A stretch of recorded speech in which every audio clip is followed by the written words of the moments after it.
Hi, I'm Daniel. I'm a sleep physician. And if you want to sleep amazingly well, this channel is for you. A value investor buys some stocks and waits for the investment to grow. Doesn't matter what happens tomorrow, but that value investor knows that over time, they will see great returns. The day trader watches every single movement of the stock market. Who do you think is the most stressed out, and who should you be? Welcome back. Hope you're doing really, really well. And we are borrowing an analogy from the financial world today that I think is going to be helpful. So, in these turbulent times, in terms of like the economy, you may have come across, tips on what you should do, buy the stock or stay out of the market or do this or whatever, Now, that said, we know, for example, Warren Buffett, I don't know too much about him, but I know he's famous for talking a lot about value investment, meaning you invest in a company that you believe in, or you buy like a mutual fund, index fund, something like that, and then you just sit on it. You know that over time, over years, this, the market will go up and you'll see a nice return on that investment of yours. What happens tomorrow or the day after tomorrow, you don't really care that much about. You're not attached to that outcome at all. You are thinking about the long term. When you're a day trader, on the other hand, you're looking to capitalize on little swings on the market. So you're constantly on the lookout for opportunity. You're trying this. Maybe I should sell. Maybe I should hold on to that. Maybe I should this or that. You're very emotionally attached to every up and down that occurs. Now, how does this apply to sleep? Well, here's the thing. Somebody that sets out to, get past their insomnia and sleep really, really well using the insight techniques I always talk about here should have the approach of a value investor. You should have complete confidence, complete expectation that you will sleep really well in the future. Maybe in a couple of weeks, potentially in a couple of months, but you will get there, totally. However, you should be completely unattached, if possible. Like the more unattached you are from tonight, what happens tonight or tomorrow night, the better, because if you're really, really attached to what happens tonight, then you become a day trader. You become a person that really watches out. How much am I sleeping?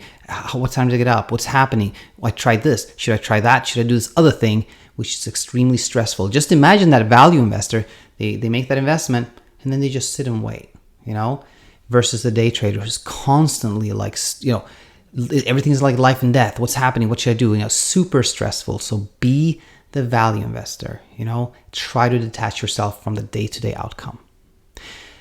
I hope that little analogy was helpful to you. I think it's a good one. And I also have a little bit of I'm tempted to say homework here, but really more of I'm asking for some input and help. So here's something that came to me today. I was reading this book that Nick Wignall, who's been on this channel many times, recommended to me. I forget the name of the book. I'll definitely bring it up. I think it's the first part of it was really good. But anyway, the book talked about emotions, and as I'm exploring this model, we've talked about emotions before, and something I was thinking about, how many emotions do we really have? We can easily name a bunch of them, but in this book they said there are basically five emotions, and it's very similar to that movie Inside Out. So they name happiness, sadness, fear, disgust, and anger. And that rang true to me. I think probably when you think about it, you can classify most feelings as part of one of these five categories. Now, but that's not all of it. Like, we can feel many things that are not simply happiness, fear, sadness, disgust, anger, etc., right? So my thought was, well, there's different intensity, right? You can go from, let's say, sadness can be a deep blue sadness. You're like real anhedonia. You're like, really super sad, to like just a feeling slightly blue, like a very faint blue, right? Anger, same thing. Happiness, same thing.